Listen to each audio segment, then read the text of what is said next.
What is up, YouTube? HPJ here, and I'm coming at you guys with a retro deck profile, and I'm taking you guys back to 2017. Why am I taking you to 2017, and why is there not a Zodiac monster? Well, for one obvious reason, Zodiacs were very much there, but they're not a structure deck.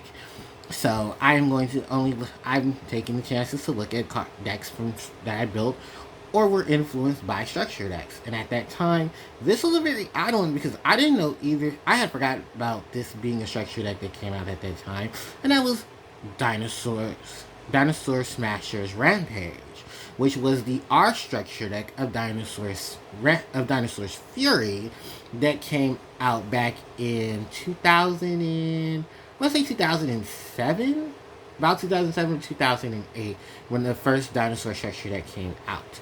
So if you guys don't remember that one, that was where Super Ultimate Conductor Tyranno was the cover monster of it. He was basically an upgrade of Ultimate Tyranno, where like he was more mechanical, but you needed that monster to summon. It's a very odd situation with that monster, but the TCG later on re-released it in an R structure deck for both the TCG and OCG to give Dinosaurs a massive boost in power.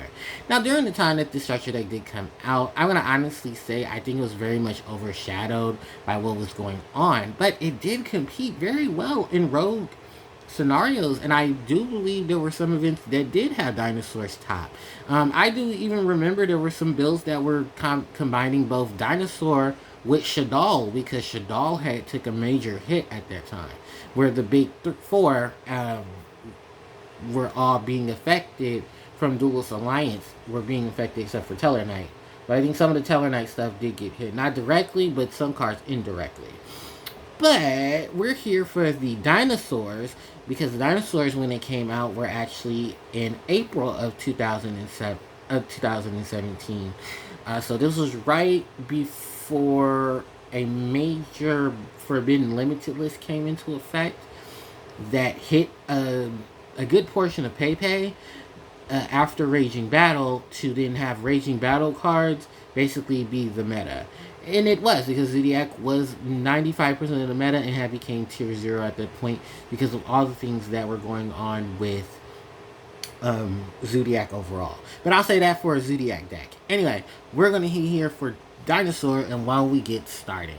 So starting off are my Dinosaur portion of it, where I'm running 3 copies of Ultimate Conductor Tyranno. Next up is 3 copies of Soul Eating Oviraptor. Then 3 copies of the Awesome Mesocerosaurus. Then 3 copies of Petite Pterodon. And 3 copies of Baby Cerosaurus. Then I'm running 2 copies of Giant Rex, followed by a little True King engine that consists of 3 copies of True King Agni Mizud, the Vanisher, and 1 copy of True King's Lithio Gem, the Disaster. Then to follow that up are my non-Dinosaur True Kings, where I'm running 3 copies of the lovely Ash Blossom and Joyous Spring, and 1 copy of Max C. So that is it for all of the monsters in the main deck. Then we're going to move on over into the spells. I'm running 3 copies of that Double Evolution Pill, followed by 3 copies of Lost World. Then I'm running 3 copies of Fossil Dig, with 1 copy of Dragonic Diagram, 1 copy of Set Rotation, 1 copy of Terraforming, and 1 copy of Instant Fusion. Then for the trap cards, because I have some extra room here, I got 2 copies of Solemn Strike. Now, just for reference, I don't know if Set Rotation was out yet, but it's here, and if it's not supposed to be here, then you can actually substitute the Set Rotations and put in a 3rd Solemn Strike. Alright, now, with all of that done, that is my main and my extra deck. That is a total of 40 cards in total. And now we're going on to the crazy shenanigans that are my extra deck. So, moving into it, I have 1 copy of Evolsaur Logia and 1 copy of Evolsaur Dolka.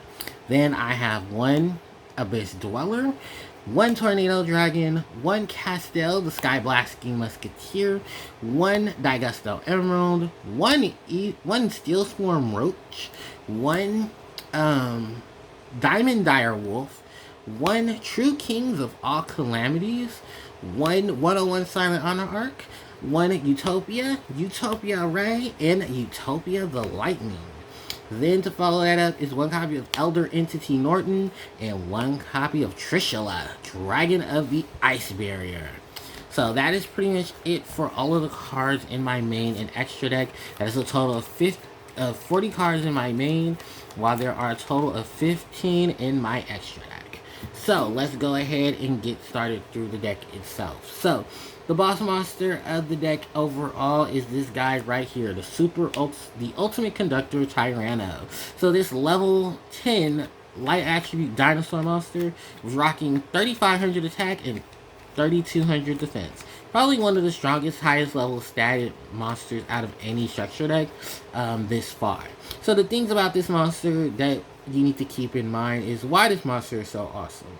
So starting off is the fact that this is the main reason why Dinosaur came back with a force. Its ability is that it can special summon itself by banishing 2 of your dinosaur monsters in your graveyard. Then, during the main phase, you can destroy 1 dinosaur monster on your field or in your hand to then flip all face-up monsters your opponent controls into face-down defense position. During the battle phase, you can attack every monster your opponent controls at least once. And for each monster that this monster attacks, not only do they lose 1,000 life points, but then that monster is sent to the graveyard. Yeah, Ultimate Conductor Tyranno is an awesome beast of a boss monster. It has such utility to it and such a great way of interacting with the field that it literally just sells itself dealing with all the issues that it normally would. The only downside to this is that it can't be normal summoned or sacked, but it has to first be special summoned by its effects. Don't worry, there is a way to special summon it, which we'll get into later on into the deck. Next is Soul Eating Oviraptor, who just wants to just flip himself around. So Soul Eating Oviraptor is one of the many level 4 dinosaurs that's in this deck. And this ability is that when it's normal or special, you can send a dinosaur monster. You take a dinosaur monster and either add it to your hand or you send it to the graveyard. Now, sending the dinosaur to the grave will actually work well with the ability of Ultimate Conductor, because you can just banish whatever you start sending to the grave with the effects of this monster. However, you can also combine this ability with stuff that came on later on, like the Overact Quell Atlas, where that monster had an ability of getting your evolution pills to your hand, because at this point in time, we didn't have proper access to grabbing our evolution pill. We had to wait for further sets to then bring us out new dinosaur support to then focus on it, which is why it actually, for those who wanted to know, yeah, it did take a minute for me to want to build into Dinosaur, because a lot of the Dinosaur stuff was expensive, because at that time, Dinosaur decks were taking advantage of other cores and other engines to try to work with things. More so, it was just trying to fill in some void and spaces till they got their own utility. Now, next up is probably one of the most broken of them. This is Missilesaurus. Missilesaurus is another level 4 dinosaur monster that shares the same type and attack as the Soul Eating Oviraptor. But this is a really great effect, because during either player's main phase, you can send this card from your hand to the graveyard to make sure that your dinosaur monsters you control are unaffected by your opponent's activated effects. So that means no Veiler, no well, Maxi is different, because Maxi is going to always happen, but it was basically to prevent cards like Veiler and Ghost Ogre from destroying your dinosaurs, while also setting itself up for utility later on in the game, which is during, you can banish as many dinosaurs from your graveyard to then, including this card, to such summon a dinosaur from your deck whose level equal to the number of monsters that you banished by its effect, but it's destroyed during the end phase. So you can get a lot of the little guys, or you can even get some of the bigger ones that are able to be special summoned off of Missilesaurus. So you gotta, not only do you have an Omni protection, but you also have a special summon set up from the graveyard as well, which can trigger off a lot of abilities or set up for a lot of combos later on in the game. Now, we're going to talk about these two adorable little balls of joy. We have Petite Pteranodon and Baby Ceratosaurus. So Petite Pteranodon is actually similar to Baby Ceratosaurus. Only difference is that Petite Pteranodon gets level 4 or higher dinosaur monsters, and Baby Ceratosaurus gets level 4 or lower dinosaur monsters. But with Petite Pteranodon, the monster that it gets can attack the turn it's played, but it's another freebie monster that comes out when it's destroyed by a card effect, just like Baby Ceratosaurus. While those monsters' ranges at least hits level 4, the ranges of other monsters that they get can expand throughout the game itself, allowing for combinations and allowing you to pick up pieces such as your soul-eating Oviraptor, your Mesocerosaurus. Later on in the game, we got their Overquill Atlas. They were getting their Atomition Adamantor, Saurus. You know, you got a lot of other cards and names that I probably want to butcher because, wow, the dinosaur names. But yeah, these were the two little guys that you helped blow up, that you had blow up with card effects so that you can get other monsters onto the board. Next up is 2 copies of the Giant Rex. And Giant Rex's ability is that when it's banished, you can special summon it to the field. Then when it's special summoned, it gains 200 attack for each banished dinosaur monster. Now, it seems like a really big payoff. You know, you got this big beat stick of a 2,000 attack, 12, level 4 dinosaur coming out. But it can attack directly. Which, to be fair, that seems like a really fair thing. That, yeah, this little dinosaur this really cool dinosaur can't inflict direct damage. But it can be a big beat stick to beat out other things that are on the board. And it has the ability to special summon itself if it's ever banished. So with a lot of the abilities that are already corresponding with the deck, and even so your opponent's abilities, you're going to get at least a freebie off of this monster. Now, in conjunction with that is level 4, which means all your rank 4 players will definitely come into fruition thanks to it. Now we're going to move on from our dinosaurs, and we're now going to go into our true kings. So Igni Mezud, the Vanisher, is one of the 2 of the true kings that we're playing around with. So you can touch summon each of those respective true kings by destroying monsters on your field or in your hand of their respective attribute. Then, that includes at least one monster of the respective attribute in special summon. Then when you do with this monster, you can banish a monster from your opponent's side of the field or graveyard. If both the monsters were fire, then you're able to destroy a card. If this card is destroyed by a card effect, I'm sorry, I'm reading this incorrectly because it's been a long time since I had to actually play this. But the main reason for it, it's a big body that can destroy cards to then play more cards to play itself onto the field. You can even destroy some of your baby dinosaurs in conjunction to at least get this monster onto the field. And a freebie 2,900 attacker is definitely something that you clap your hands to, because at times you really do want a big monster you can summon to the field, and maybe, for instance, you don't have your ultimate conductor. This is a great ends to it. Now, its other ability seems to be that you can be able to banish a monster on your opponent's side of the field or in the grave, but when both materials are fired, you're able to destroy a card. And 2, if you're able, I'm sorry, I'm reading this card correctly. You can banish one monster from the graveyard if both destroyed monsters are fire. Oh, okay. So you get to banish a monster from opponent's side of the graveyard, but if both were destroyed monsters were fire. Oh, I'm sorry. I don't. The word comprehension to that is confusing me, but I'm just gonna say, I guess if both monsters are fire, then you get to destroy a card on the field. But if this card is destroyed by a card effect, then you're able to add a non-fire monster from your graveyard to your hand. So you can recycle 2 of your other options, which are your True Kings, Lithogram, the Disaster, and your True Kings of All Calamity. He'll just go back into the extra deck. Now, speaking of Lithogram, here he is, which is a similar condition, but destroys Earth monsters. Now, I only have one of this because at the time, this monster did not get a reprint until a few sets later, and then its original printing went down. But this is a secondary option for your True King monsters if you wanted to survive a monster with high attack, which you can easily destroy as well. Now, its added ability, which I can't remember for the life of me, and I want to read it off the card itself, is you can look at your opponent's extra deck and advantage up to 3 monsters with different names. It is if both of its materials that were destroyed by its effects were Earth. Then, if just like the others, if this card was destroyed by a card effect, you should summon a non-Earth Urn monster from your graveyard to the field, and you only use this effect. You only use each effect of the True King's Lithogram and Agnamudes once per turn. So each. So yeah, you got some really good, awesome effects that just focus around bringing out these big, tall monsters to do stuff and to be able to survive even if you can't get to your boss monster, the Ultimate Conductor Tyranno. Now we go into our hand traps, and your hand traps may vary, but once she was released, many people were fishing to find her.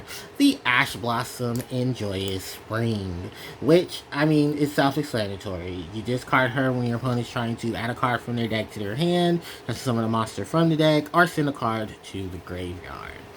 Now, in conjunction with that, we have everyone's favorite little insect, Maxilla Cockroach, aka also known as the Maxi. And because Maxi was at 1 at this point in time, a lot of people tried various ways to try to fish this monster out, recycle it, and even try to outloop Maxi. Because yeah, Maxi was definitely doing a lot of things back then. It's funny enough that the OCG is the only one who still has 3 Maxis, but the TCG doesn't, for the fact that Maxi can be abusable. But here's also the thing, we're in 2024. Maxi has multiple cards that can out Maxi. Why is Maxi still banned? Questions the TCG will never answer. Alright, so now we have gone through all the monsters. Let's go ahead and go through the spells. We have the double evolution pill. This is just helping out with getting a lot of your dinosaurs from the deck or hand onto the board. By banishing dinosaur monster that you have in a non-dinosaur monster from your hand or graveyard, you can summon a level 7 or higher dinosaur from your hand or deck and ignoring the summoning conditions, which basically just says, here you come, Ultimate Conductor Tyranno. And then later on, we did get a lot more other dinosaurs to help with this. And it's a definite 3 of, because you want to push to your big monster as much as you possibly can. Next up is Lost World. So this is another field spell for the dinosaurs, that all monsters on the field that are not a dinosaur type lose 500 attack and defense. But once a turn, when a dinosaur monster is no more special summon, you're able to special summon a Jurig token to your opponent's side of the field, I believe. Yeah, to your opponent's side of the field, and while your opponent controls a token, they can't target monsters on the field with card effects except for tokens. So not only does it lock cards into being targeted to only target tokens, but it protects all the other cards from being targeted.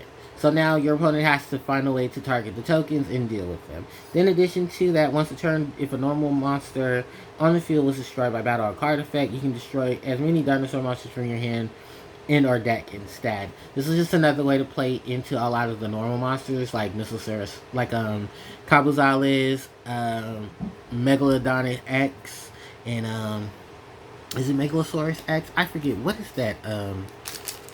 Can I have it? Huh? It's one of the 3. It's that 9th. Yeah. Megalo Smasher X, which is the water attributed dinosaur with 2,000 attack, 0 defense. Yeah, those guys. And yeah, hey, who would have ever imagined they would start building up more normal support, huh?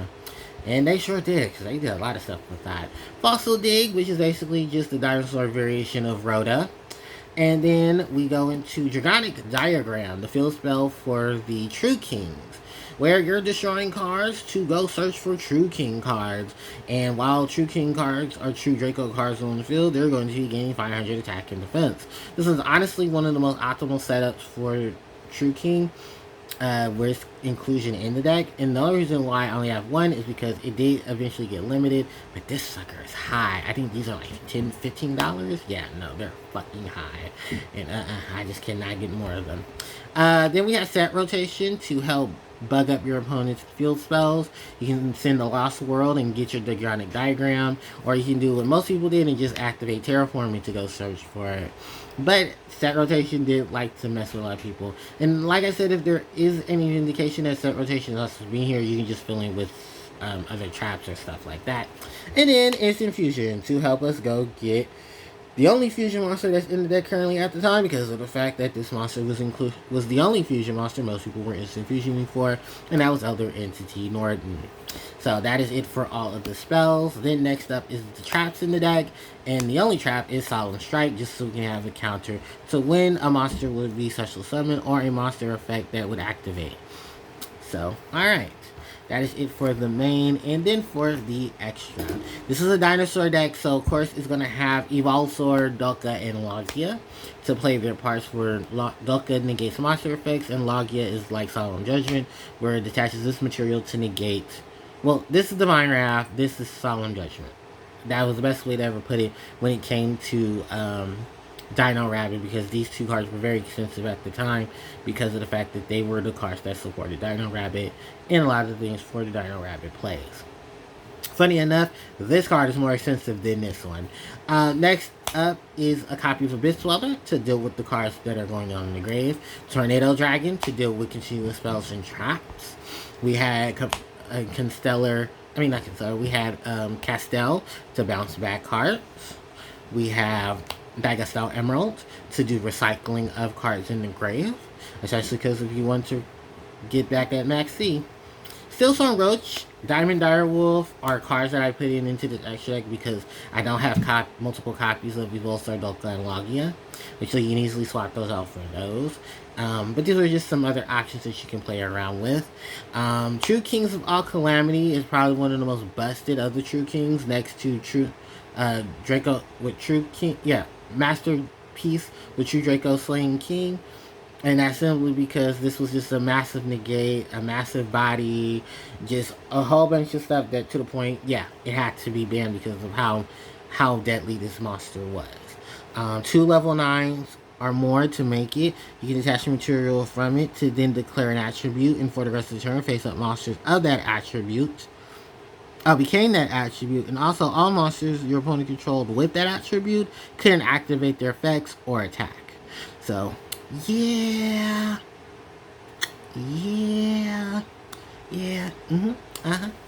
then I think it also had this ability where True Draco and True Monsters from your hand would be destroyed by their effects, can choose to destroy your opponent's field.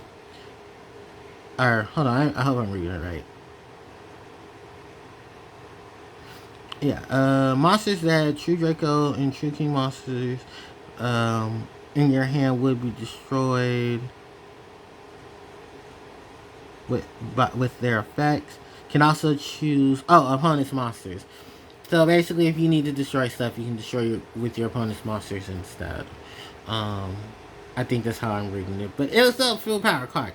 Anyway, we had a number 101 Silent Art because I wanted to fill in the extra deck. You had the Utopia package because there's nothing wrong with the Utopia package if you just want to swing in for game. Norton for the instant fusion and the plays with all these 4s. And then Trishula because if all out fails, just synchro summon into a Trishula. So the other monster that's not here is Jurassic Aolo, who definitely sparked in price because of the combination of things Aolo had access to. And this video is almost 45 minutes long, and I did not